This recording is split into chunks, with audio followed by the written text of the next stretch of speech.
नमस्कार दोस्तों, सोशियोलॉजी के सुपर एमसीक्यू सीरीज़ नंबर 103 में आपका स्वागत है। और इस समय हम 25 एमसीक्यूज़ को यहाँ पे देखेंगे, ठीक है। और आपका हायर का एग्ज़ाम बिल्कुल आ गया है, तो ज़्यादा से ज़्यादा आप क्वेश्चंस को सॉल्व कीजिए। पहला देखिए क्वेश्चन है कि अत्यधिक वर्ग विषमताएँ नगर के लक्षण है, किसने कहा है? तो ये ममफोर्ड का कथन है। क्वेश्चन नंबर 2 है कि ब्रजनाथ चौहान ने ग्रामीण समुदाय की कौन सी अवस्थाएँ बताई हैं? तो इन्होंने देखिए जो ग्रामीण समुदाय का वर्गीकरण किया है, इसमें एक गांव एक जाति, यानी कुछ ऐसे गांव हैं जहाँ पर केवल एक जाति निवास करती हैं। एक गांव अनेक जाति, यानी कुछ ऐसे गांव हैं जहाँ पे अनेक जातियाँ एक ही गांव में निवास करती हैं, ठीक है। एक जाति अनेक गांव, और कभी कभी होता है कि बहुत बड़ा एरिया होता है, वो वहाँ पे एक ही जाति के लोग रहते हैं। अनेक जाति अनेक गांव, ठीक है, यानी अनेक जातियाँ जो हैं वो अनेक गाँव में रहती हैं। एक इस प्रकार से उन्होंने वर्गीकरण किया था। तो यहाँ पे इनका ऑप्शन नंबर ई सही हो जाएगा कि उपयुक्त तो सभी सही हैं, ठीक है। उन्होंने 4 भागों में बांटा था। अब देखिए न्यू मेयर के अनुसार ग्रामीण समुदाय का झुकाव अत्यधिक किस तरफ है? न्यू मेयर ने क्या कहा था? ग्रामीण समुदाय का झुकाव अत्यधिक है रूढ़िवादिता की तरफ, ठीक है। अब अगला देखिए, निम्नलिखित में से कौन सा एक समुदाय को संस्थापित करता है? श्रमिक संघ आंदोलन, भारतीय समाज, प्रयागराज में बंगाली ब्राह्मण और भारतीय मूल के लोग। तो इसमें देखिए जो प्रयागराज में बंगाली ब्राह्मण है, चाहे प्रयागराज हो चाहे बनारस हो, चाहे कोई भी ऐसा एरिया हो जहाँ पे एक पर्टिकुलर समुदाय के लोग, पर्टिकुलर एक कम्युनिटी के लोग रहते हैं, तो वहाँ पे हम उसको समुदाय कहेंगे, ठीक है, क्योंकि इनका जो रहन सहन है, उनकी भावना है और सब कुछ बिल्कुल अलग है। अब देखिए क्वेश्चन नंबर 5 है कि गैमिनसाफ्ट शब्द निम्नलिखित में से कौन सर्वश्रेष्ठ व्याख्या करता है इसकी, ठीक है। गैमिनसाफ्ट में उन्होंने एक ऐसा समुदाय बताया था जो कि कम साक्षर होता है और बिल्कुल सरल जीवन शैली होती है, यानी कुल देखा जाए तो वो एक जो एडवांस्ड नगर होता है उससे वो छोटा होता है, ठीक है, ये चीज़ गैमिनसाफ्ट। और गैसेलसाफ्ट में क्या होता है? एडवांस जो नगर होते हैं वो होते हैं। तो गैमिनसाफ्ट में देखिए यह एक कठोर सामाजिक संरचना वाला समाज है, या फिर यह मधुर संबंधों वाला एक छोटा समाज है, या फिर यह एक ऐसा समाज है जिसमें सर्वाधिक संबंध या तो वैयक्तिक है या तो पारंपरिक। डी है, यह एक ऐसा समाज है जिसमें जाति और वर्ग में अंतर रहता है, ठीक है। तो इसमें देखिए ऑप्शन नंबर सी सही है कि यह एक ऐसा समाज है जिसमें सर्वाधिक संबंध या तो वैयक्तिक है या तो पारंपरिक, यानी वैयक्तिक संबंध, आपस में लोग कोई बात होती है तो मिल के बात करते हैं, ठीक है, तो वैयक्तिक संबंध वहाँ पे ज़्यादा होता है। अब देखिए क्वेश्चन नंबर 6 है कि समिति प्राय किसी उद्देश्य की प्राप्ति के लिए लोगों का मिलकर कार्य करना, यह परिभाषा किसने दी है? तो परिभाषा दी है किसने? बोगार्डस ने, ठीक है, तो याद रखिएगा बोगार्डस की ये परिभाषा। सहजनवाद की अवधारणा गुम्प्लोविज ने दी है, सहजनवाद। क्वेश्चन नंबर 8 है, अब देखिए फ्रेंड्स, अवधारणाओं को बहुत समझने का ये टाइम नहीं है, क्योंकि जो कॉन्सेप्ट होता है, जो समझने की बात होती है, वो आपके इंटरव्यू में ज़्यादा पूछा जाता है।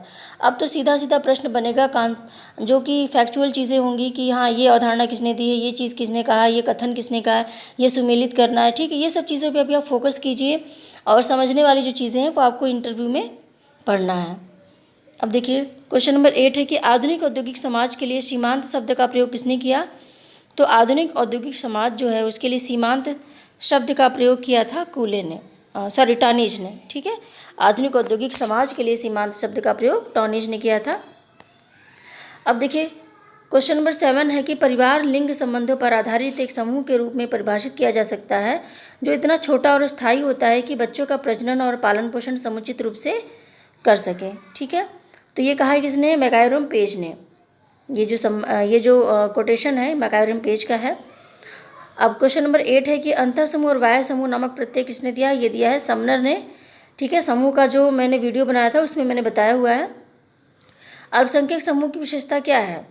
तो पहला है जिसके सदस्य एक दूसरे सामाजिक संबंधों के साथ विभेदन, पृथक्करण, दमन और उत्पीड़न का अनुभव करते हैं, तो बिल्कुल सही है, ठीक है, क्योंकि जो अल्पसंख्यक समूह के लोग होते हैं वो भी इस तरह की चीज़ों को देखते हैं कि उत्पीड़न हो रहा है, उनका पृथक्करण, उनको अलग बिल्कुल देखा जा रहा है।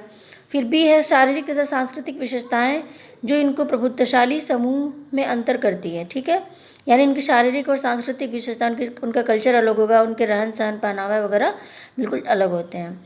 फिर सी है सदस्यता सामान्यतः ऐच्छिक नहीं होती।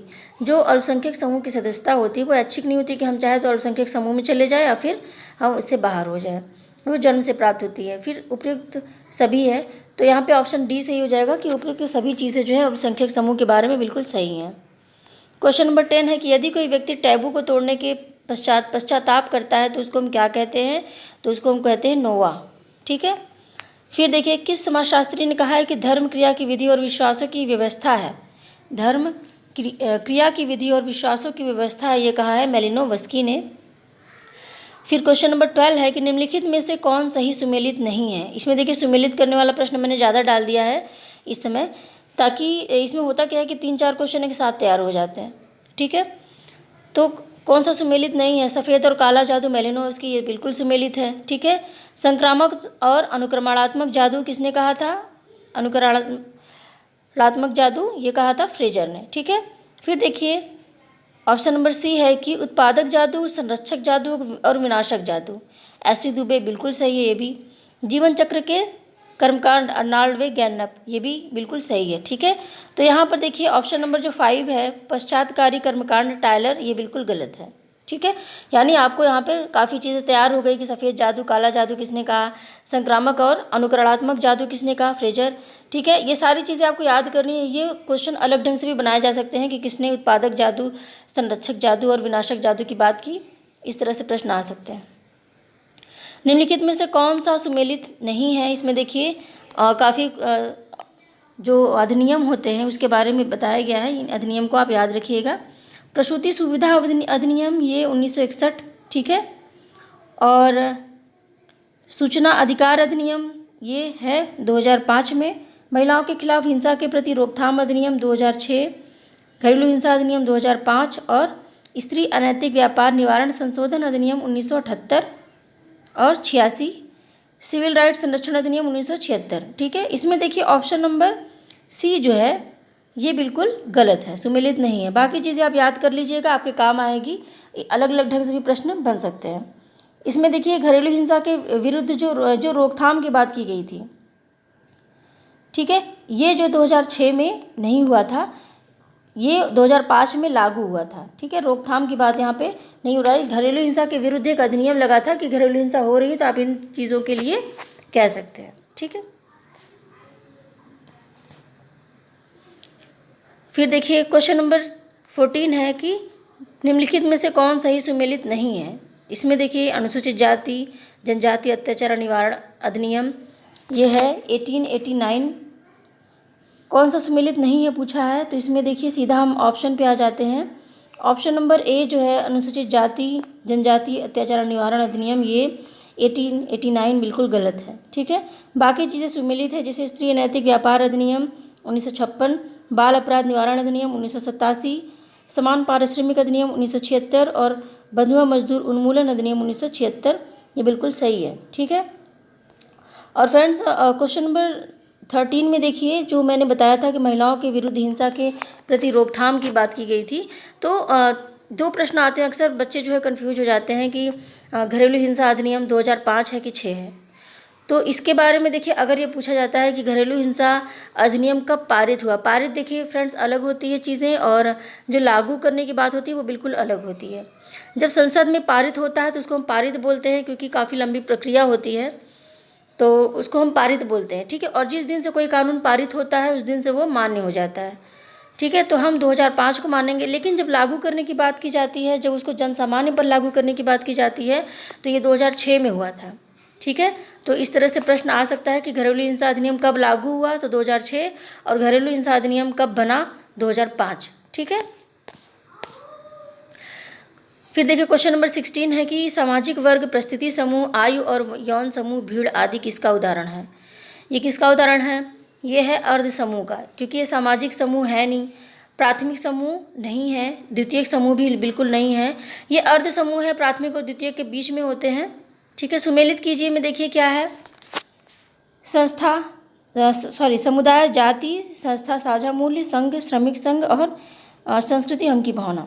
इसमें देखिए, जो ऑप्शन नंबर सी है, ठीक है, यानी 4, 1, 3, 2, ये बिल्कुल सही है। ठीक है। जैसे समुदाय क्या है, हम की भावना, और संस्था क्या है, जाति, जाति एक संस्था है। ठीक है। और संघ क्या है, संघ है श्रमिक संघ। संस्कृति क्या है, साझा मूल्य, जो हमारे साझा मूल्य होते हैं वो संस्कृति है। अब देखिए क्वेश्चन नंबर 18 है कि डेहरनडार्फ ने अपने द्वंद्व सिद्धांत में किन 3 प्रकार के समूहों की बात की है? अर्ध समूह, रुचि समूह, संघर्ष समूह। ठीक है, तो सीधा मुद्दे पर आकर आपको यही याद कर लेना, अर्ध समूह, रुचि समूह, संघर्ष समूह। ठीक है, देखिए फ्रेंड्स, आप एक चीज़ और ध्यान दीजिएगा कि जब भी आप क्वेश्चन आंसर तैयार करते हैं तो आप जो ऑप्शन है, जैसे आपने क्वेश्चन देख लिया, फिर जो ऑप्शन है, जो सही ऑप्शन है, केवल उसी को देखिए। बाकी के जो 3 जो रॉन्ग आंसर हैं उनको आप मत देखिए। ठीक है, एक बार आप क्लियर कर लीजिए, उसके बाद आप उसको हटा के हाइलाइटर से बिल्कुल जो सही ऑप्शन है उसी को सही करेंगे। तो होगा क्या कि एग्ज़ाम में कभी कभी बिल्कुल 1 बार 2 बार भी चीज़ें देखी हुई बिल्कुल आ जाती हैं। अगर आप चारों देखे रहेंगे तो आप कन्फ्यूज रहेंगे। क्वेश्चन नंबर 19 है कि किसी भी सामाजिक व्यवस्था में बहुसंख्यक का व्यवहार प्रतिमानों और भूमिकाओं से संचालित होता है, तो उसे क्या कहते हैं? जो बहुसंख्यक लोगों का व्यवहार होता है, अगर वह सामाजिक प्रतिमानों और भूमिकाओं से संचालित होता है तो उसको हम कहेंगे संस्था। ठीक है, तो जो सामाजिक संस्थाएं हैं, सामाजिक संस्थाएं में हमको जो स्थान दिया है उसके अंतर्गत हमको भूमिकाएं दी गई हैं, तो उसके माध्यम से जब हम कोई कार्य करते हैं, उसको ध्यान में रखते हुए कार्य करते हैं, तो संस्था के अंतर्गत आता है। क्वेश्चन नंबर 20 है कि सही मिलान कीजिए, और इसमें देखिए सही मिलान करने का है रूल्स ऑफ सोशियोलॉजिकल मेथड, ये 1897 दिया गया है। और देखिए इसमें देखिए मिलान करना अभी मैं बता जो रही हूँ वो केवल मैं ऑप्शन बता रही हूँ। ठीक है, द सुसाइड। सीधा मुद्दे पर आकर हम आपको आंसर बता देते हैं, आंसर है सी। ठीक है, 1 2 3 4 रूल्स ऑफ सोशियोलॉजिकल मेथड 1897। ठीक है, और दूसरा है the suicide 1895, division of labour in society 1893, और elementary forms of religious life 1912 से 14। ठीक है, ये इतने समय में लिखी गई थी। तो याद रखिएगा, ये सारे जो बुक्स हैं कभी कभी इनका क्रम करने का भी आ जाता है, क्रम मिलान कीजिए। ठीक है, अलग अलग ढंग से दे देगा वो, फिर आपको क्रम मिलाना होगा। तो जो भी ट्रेडिशनल थिंकर्स हैं फ्रेंड्स, आप इनका क्रम याद कर लीजिएगा। ट्रेडिशनल थिंकर्स से रिलेटेड जो क्रम है वो आता ज़रूर है। उनके जो बुक्स हैं, ठीक है, 6-7 जो थिंकर्स हैं उनके जो बुक्स हैं वो बुक्स आप याद रख कर लीजिएगा कि कौन सा बुक जो है पहले प्रकाशित हुआ, कौन सा बाद में। ठीक है, क्वेश्चन नंबर 21 है कि गलत युग्म की पहचान कीजिए। इसमें देखिए गलत युग्म में क्या है? पहला देखिए कोटेशन है, कोटेशन से कौन सा व्यक्ति जुड़ा है ये बताना है आपको। पहला समाजशास्त्र, सामाजिक क्रियाओं का अध्ययन है, बिल्कुल सही है कि मैक्स वेबर ने कहा है ये। ठीक है, फिर दूसरा है धर्म शोषित व्यक्ति की आह है। धर्म क्या है? शोषित व्यक्ति की आह, ये कहा था मार्क्स ने, कार्ल मार्क्स ने। तो ऑप्शन नंबर बी हमारा जो है वो सही है, यानी कि गलत युग्म है ये। ठीक है, फिर देखिए सी भी देख लीजिए क्योंकि आपके एग्जाम में आ सकता है। सभी समाजशास्त्री पुजारी हैं, किसने कहा? ये दुर्खीम ने कहा है। धर्म ही वास्तविक देवता है, ये दुर्खीम ने कहा है। ठीक है, क्वेश्चन नंबर 22 है, किसने कहा है कि अधिकारी तंत्र ऐसी प्रशासनिक व्यवस्था है जिसमें पदों के सोपान पाए जाते हैं तथा जिसमें प्रशिक्षित वेतनभोगी विशेषज्ञों को असामान्य मूर्त एवं स्पष्ट रूप से परिभाषित नियमों के अनुसार कार्य करना पड़ता है। तो ये जो कोटेशन है ये दिया है मैक्स वेबर ने, और अधिकारी तंत्र की बात भी इन्होंने की है। तो इनका ये जो कथन है ये एग्जाम में बिल्कुल आ सकता है फ्रेंड्स। फिर देखिए क्वेश्चन नंबर 23 है कि मैक्स वेबर ने धर्म के समाजशास्त्र के सिद्धांत के अंतर्गत विश्व के कितने धर्मों को चुना? तो 6 धर्म। ठीक है, 6 धर्मों को चुना था उन्होंने। अब इसमें देखिए सिख धर्म सम्मिलित नहीं था 6 धर्मों में, याद रखिएगा।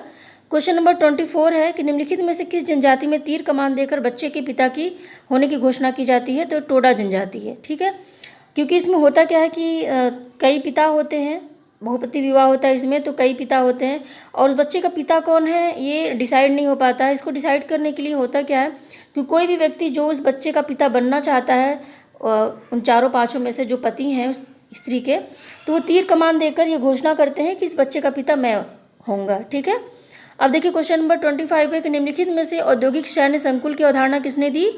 तो औद्योगिक सैन्य संकुल की अवधारणा दी है C.W. मिल्स ने। ठीक है, तो ये याद रखिएगा और ये आंसर है